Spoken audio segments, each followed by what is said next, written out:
Bir şayə gəzir ki, mən məclislərin birində içkili olmusan. Birincisi, içkili olmamışam. İkincisi, içki içən xanımlara pis baxmıram. Üçüncüsü də... Deyirlər, sənət yoldaşından dalaşmısan, içkili olub. Yox, mən ümumiyyətlə heç kimlə davam, söhbətim olmayıb.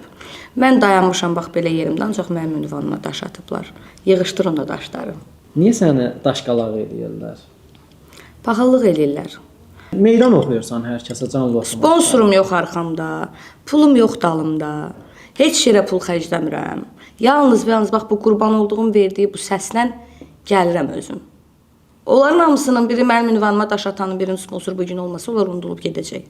Öləcəklər, yox olacaqlar. Kimlərdir bunlar? Çoxları var. Səni məclislərdən vurmaq istəyirlər bu canlı oxuduğuna görə. Hə, olub, çox olub. Kimlərdir? Nə bilim, ay Əbdül. Çünki bu yaxınlarda elə bir hadisə ilə üzləşdim ki, mənə mesaj gəldi. Mən o mesaja cavab verdim. Hətta mənim yoldaşıma da söz dedilər ki, səni məclislərə yoldaşın aparır. Ona da çox gözəl bir cavab verdim ki, bəli, bax elə buradan da deyirəm. Məni məclislərə yoldaşım aparır. O mənim ilk ailə qurduğum insandır və mən də onun həyatında olan ilk ailəsiyəm. Məni məclislərə onun aparmağı, yanımda olmağı mənim üçün böyük bir fəxrdir. O mənim arxam dayağımdır. Kimisə gedib ərini mənimsəməmişəm. Kimisə ərindən övladlar dünyaya gətirməmişəm. Çoxdur şou biznesdə kimlərinsə ərin, həyat yoldaşının əlindən alıb ondan uşaq dünyaya gətirmək. Əlbəttə ki, çoxdur. Elə gündən bu dəqiqə görmürsünüz. Hansı verilişə baxırsan, filan kəsin əri belə gəldi, filan kəsdən uşaq dünyaya gətirdi. Niyə bunları rahatçılıqla efirlərə gətirirlər, efirlərdə müzakirə eləyirlər? Çox üzr istəyirəm, əxlaqsızlığa təbliğ edirlər. Elədirmi? Əlbəttə ki, elədir.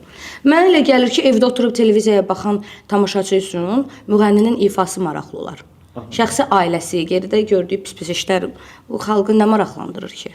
Və niyə bu qədər bunları açıq-aşkaranə şəkildə efirə gətirib nümayiş elətdirirlər, təbliğ eləyirlər əxlaqsızlığı ki, yəni evli kişidən çox rahatçılıqla uşaq dünyaya gətirmək olar, onu çıxıb rahatçılıqla xalqın qarşısında nümayiş elətdirmək olar. Əslində olmaz. Mənim nikahım biraz gec oldu deyə məni öldürürdülər efirlərin birində ki, qeyri-rəsmi nikahla toy eləmək olmaz. Niyə müğənnilərə sual vermirlər ki, qeyri-rəsmi niyə görə uşaq dünyaya gətirirsə, niyə demirlər ki, olmaz? Məsələ burasıdır ki, o müğənnilər çıxıb efirlərdə çox rahatçılıqla deyirlər ki, mənim övladım, övladımın atası artıq cəmaatın qanuni arvadı qalıb qıraqda. Sənin öz rəfiqən də bu yaxınlarda efirlərin birində onunla bağlı çıxış elədi. Dedi ki, mənim övladımın atasının... Onun ailəsi ayrıdır, ailəsindən. Bildiyim qədər. Heç mən yəni Ülviyə xanımdan onun dərinliyini soruşmamışam. Amma onlarla bilmirəm yəni onun dərinliyini.